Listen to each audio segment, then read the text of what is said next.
And we welcome you back to the high school football game of the week here on Xfinity TV. Our postgame show brought to you tonight by the Pittsburgh Sports Report, Pittsburgh's premier sports publication. You can visit them on the web at pittsburghsportsreport.com. Well, it turned into a whale of a ball game here tonight. Campbell Field in Munhall. Chris Shovelin, Ellis Cannon, former Steeler quarterback Charlie Batch. By the way, I'm wearing my Detroit Lions tie tonight in honor of you. That was your first ball club where you started your NFL career out of Eastern Michigan.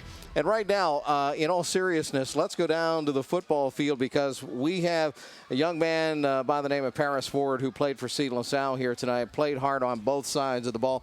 Paris, this was a tough ball game. It turned into a defensive battle. Let's get your comments on that. Oh, yeah, coming into this game, we knew this was going to be a hard game. Either team was going to either go up a touchdown or two. We know we're going to have to fight all the way through the game. Our team, we came for practice. From practice, it started from Monday. We was just focused, everything hard. We was prepared for Steel Valley. Paris, you had a career developing over at Central Catholic. You came over here, and tonight was a huge night. As you know, 11 tackles. You had a touchdown. You forced a fumble. You had a fumble recovery. You're a guy that obviously is considered to have a lot of upside, only being a sophomore. Talk a little bit about that safety play, and particularly being able to have that tandem with Broadwater back there as well. Broadwater, that's like a brother to me. He just takes me under his wing. At practice, he's showing me different things, how to read wide receivers. Well, Quay, he's a hitter, so that's where I get my head from.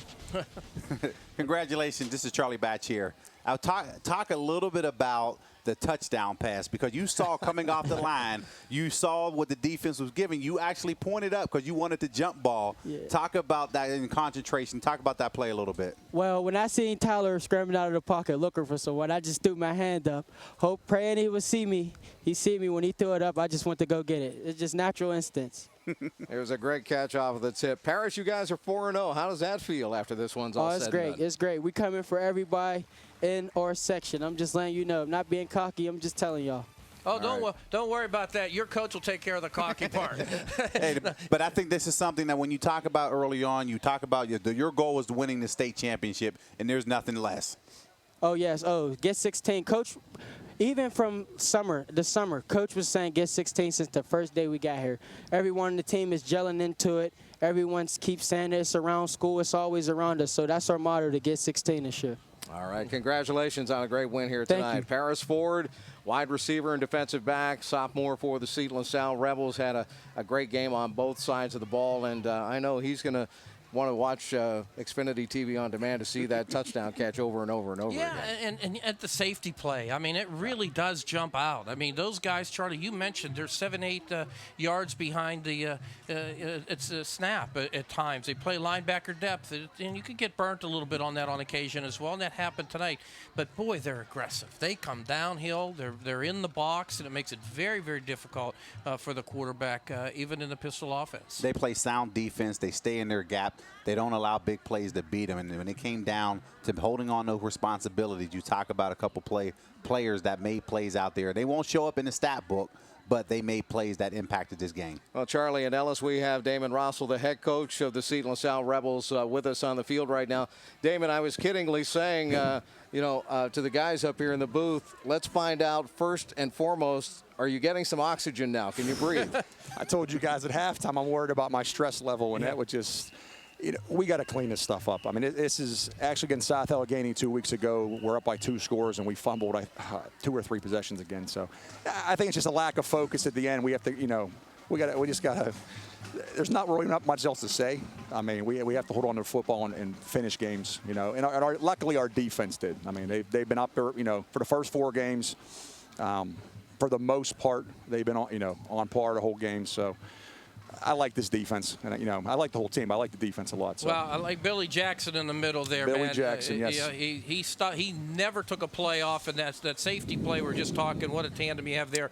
Yes. But yes. Coach, I got to tell you, 4 fumbles. That's 11 on the season. 8 that you've lost. Steel Valley had 5. They lost 3. So we saw a 9-fumble game. Oh. Your counterpart, Coach Steele, says that his favorite movie is Godfellas, and I felt like I was watching a scene out of it tonight. I mean, it was like shooting yourself in the foot. It's unbelievable. Coach Steele and I, when one of our young men were dying, I said to them, I said, this is just an ugly, ugly football game. I mean, you know, defensively, like I said, it was two hard-hitting physical teams. But we can't just, you know, we can't turn a ball over. And I'm sure Coach Steele says the same thing. I mean, it's just like I said, I like to call that a comedy of errors, that second half. It was just a comedy of errors. That's all it is. I mean, sometimes you watch film and you see two teams that are, you know, lesser opponents. They're playing each other and everybody's fumbling and doing all stuff. We kind of call it a comedy of errors. That's what that game was between two pretty good teams. But we'll take it. We're not going to apologize. We're not going to give it back. We'll take it. You talk about a comedy of errors, but it's always good to come on the plus side. On the road, too, Charlie, on the road. And you're able to – it's easier to teach when you win this ball game. It is. It is. And that actually, you know, from the first couple of games when we struggled a little bit, it is. When you win – it's easier to, you know, have it teaching moments with the kids on film and not have to really, you know, rip them and get into them a little bit. But we have to, you know, we have East Allegheny next week, and, you know, they'll be ready for us. So maybe Stowe Rocks. I'm sorry. I apologize. I'm not sure who we have next week. Yeah, Stowe Rocks next week. Alice, I'm still, you know, I got to make sure. I might have to go see the trainer, too. Ottaviano, Murphy, Mellick, they all went to see the trainer. I might be next. Well, the one thing, Coach, and now you've got me all discombobulated here. I'm sorry. I apologize. Okay. I talk too much. I apologize. No, you don't talk. No, we like guys who talk a lot. Okay. Don't worry about that. But, you know, the thing that jumps out is, of course, the offense not being able to get into the rhythm. And you had mentioned, now this is 3 games out of 4. You'll take the win, but there were 3 games that were a little bit closer than perhaps you would have cared for. No doubt. As you look right now, what do you feel like you need to do in order to get that offense going? Because you've challenged these guys. A, they've got a new system under you. You've got several personnel we've been together groupings. long enough, Ella. Yeah, we got 4 personnel groupings, and you know, we try to switch up a little bit with running the ball to keep guys fresh. And you know, one of our young men fumbled early in the game. He was just kind of touching the ball for the first time out of the backfield. And you know, that's the kind of stuff we're trying to get more people involved. Because, like I said, we only have one kid. Jacob Blayhat's the only kid who really plays every he's a 3-down player. We didn't really use our sub package tonight because Steel Valley's not a big throwing team. But, yeah, I mean, it's on me. I mean, the whole thing's on me, obviously. But as the offensive coordinator, too, I mean, we got to get everything rectified. And, you know, it starts I'll start tonight with film. I know my girlfriend doesn't want to hear that. But, you know, she knows what she's in for now. She's part of the team. This is it's her 3rd football season with me. She knows what she's in for. So, you know, we'll be watching film on my phone tonight while we're eating, you know. So she's used to it, you know. Coach, you knew you coming in, you were going to be a good football team. Yes. But in order to accomplish your goal of being 16-0, you have to be able to win on the road. Right. And you were able to do that today. I appreciate it, gentlemen. Like I said, it's never easy, especially up here. And I think it is a really solid football team. Steel Valley's solid, like I said. They got that 3-headed monster with Freeman, Edwards, and Dwayne, who can really, you know, Dwayne looks a very promising young running back. So we'll take it. But like I said, we got it to where we want to go. You know, we have to get better offensively. You know, and make it sure few things up defensively, but, you know, 7 points on the road, we'll take it. Hashtag get 16. We talked about that during the game. Are you guys still clapping state champions? We still are. Hey, listen, I said this before, too, and actually, I'll tell Charlie this. I heard Bruce Arians. I'm sorry, no, Mark Whipple. Mark Whipple say one time he's never seen a team rise to low expectations. So I said, listen, you know, at Seton Salle, last time I was here, we were 33-5 from 2002 to 2004. So when I come in here, I mean, you know, that's what I expect to do. I mean, we know who's in our conference. We know South Fayette's out there and the Aliquippas and the Washingtons. We know all that. But what are you going to do? Like I said this from day one. Some people want to give me some slack about it, but, like, what are we supposed to do? Break the huddle on, hey, let's lose in the semifinals. I mean, don't worry, we talked about that, too. Yeah, I mean, it's just like people, like, don't get it. It's like, listen, we're going to put a goal out there. Are we going to accomplish it? I don't know. I don't know what's going to happen in the future. I mean, I wish I knew because I played a Powerball and I'd be set, but I don't know. But all I know is we're gonna you know, plan and prepare to win 16 games. And I don't know why I get crucified for that. I don't know why everybody's like, you're too bold. I'm not bold. Hey, I'll be the bad guy. I don't care. You know what I mean? That's, you know. Guys, I think we're all in agreement. This is the best post-game interview we've ever had. I'm going to tell you one thing. It's my first one, too. Why didn't you just come up here? Yeah, I mean, you know, you got a future in this. We'll see. We'll see. Look, you wear it on your sleeve. You're clear about it. I saw. When we just had the player of the game on, and he said, I don't want to. He said, I don't want to be cocky. I said, don't worry, your coach will take care of that. No. You're brash about it, but you know. But like I said, Alice, it's brash, I guess. But you know, like I said, I'll just keep going back to it again. You know, we'll wait the huddle next week on. Let's lose at Heinz Field on 2. I'm not complaining. I just, like I said, young Paris can give me a heart attack too. I mean, when that young man, I've coached a lot of good players. I really have. Over 19 years with Coach Ciro, obviously, my mentor.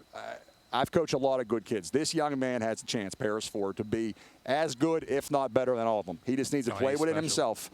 I mean, when you see that kid run the lane and deliver at 165 pounds right now, the sky's the limit for that young man. I mean, I try to tell him, Matt, he's a young kid and he knows everything right now. I jokingly tell him. So he plays within himself. There's no stopping him. And, with McKinley, Lewis, and, we have star power, but really it boils down to it's the glue guys. Every championship team has the glue guys, and the Jacksons, the Blayhutts, and guys like that, the Sweeneys and the Tavianos. Those are the guys, like I said, you win championships with those guys. That's the guys you need to win. And, we our Get 16's down at 12 now, so, hey. Get 12. Get 12. Get 12 and see what happens. And like I said, people, watch this interview tomorrow and say, oh, arrogant and brash. That's one you're thing. not arrogant. I've never been called that a day in my whole life. I've been called a lot of things, but not that. So. Well, Coach Russell, Yes, sir. I've got to tell you, we want to tell you thanks for joining us here in our post-game show tonight, brought to you by the Pittsburgh Sports Report.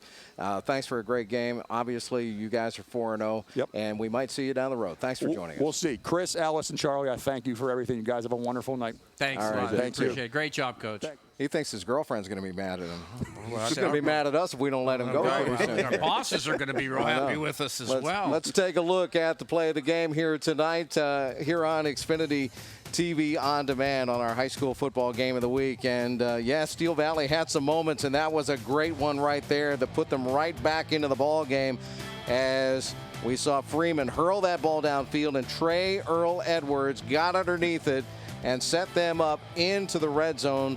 Unfortunately for Ironman fans, they turned that ball over a little bit later, and this game ended up a 14-7 win for Seton LaSalle. Now, you've known me, 45 years? As long as you've been you. Yes. Okay. Well, let me just say, I think that coach just left me speechless. I don't know if I got anything more to offer.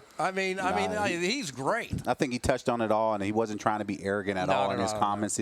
He's just trying to figure out and trying to reach his goal, and that's to reach the state championship game, and that's realistic, So you have to win them all, and that's the better way to do it. And I like where he's at. It is important though to point out that he's taking what Greg Perry did, and if they scrap that, they had the spread offense, and they did that style for a while, and now, as we've talked about repeatedly, they've got multiple offensive sets. His run game is basic, but his pass game is very sophisticated. You're asking guys to do that, talk about winning championships and so forth in a conference where there are literally no buys. Really, it's a very difficult thing. And you got South Fayette, Aliquippa, as he pointed out, Washington and others. It's going to be interesting to see if he could continue to have this team develop both mentally and physically so they're not committing 4 turnovers. And he's trying to get the mindset of he wants to run the football. And we're all aware when you're up here, the weather starts to change end of October, and you're talking about getting to those state championships. You have to be able to run the football. Yeah, absolutely. Last word on this, I just want to say I'm thankful to be here in Charlie Batchville. Yeah, Batchville. Steel Valley. Yeah. I agree. It was a great homecoming for Charlie being up here in the press box tonight. And obviously, all kidding aside, I know that you're held in high esteem here, and there's no wonder why. All the good things that you do through the Best of the Batch Foundation. Ellis and I had our game up in our valley last week. We came to the Mon Valley this week for you. Right. I appreciate it. Right. Thanks for that limo. Yeah. I like the hors d'oeuvres at halftime, too. Stay Carpet. tuned. We've got more coming up next week and weeks to follow ahead. You can always check the Get Local folder in your on-demand package on Xfinity TV and Comcast. Chris Shovlin, Ellis Cannon, Steeler quarterback, and Super Bowl champion Charlie Batch here at Steel Valley tonight. Seton LaSalle wins at 14-7.